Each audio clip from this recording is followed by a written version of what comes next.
ఓం శ్రీమాత్రే నమః. మూసి వాయనాల నోము కథను తెలుసుకుందాం.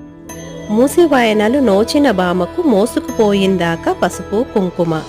మూసి వాయనాలు నోచిన కాంతకు మోసుకుపోయిందాక పాడి పంట. మూసి వాయనాలు నోచిన ఇంటికి మోసుకుపోయిందాక కడుపు చలువ. మూసి వాయనాలు నోచిన వనలికి మోసుకుపోయిందాక పెనిమిటి అనురాగం. మూసి వాయనాలు నోచిన భామకు మోసుకుపోయిందాక చుట్టాల ప్రేమ. మూసి వాయనాలు నోచిన ముదితకు మోసుకుపోయిందాక ఇహము, మోసుకుపోయిందాక పరము. ఇలా కథను చదువుకొని అక్షింతలను తలపైన వేసుకోవాలి. ఇక చాటల వాయనం, ఈ నోమును మూసి వాయన నోము అని కూడా అంటారు. వీటికి సంబంధించినటువంటి ఫుల్ వీడియో మన ఛానల్లో ఉన్నాయి, చెక్ చేయండి. అలాగే డిస్క్రిప్షన్లో కూడా లింక్నైతే పెడతాను. ఈ వీడియోతో పాటు ఆ వీడియోను కూడా లైక్ చేయండి, షేర్ చేయండి. నచ్చినట్లయితే ఛానల్ని ఫాలో అయిపోండి.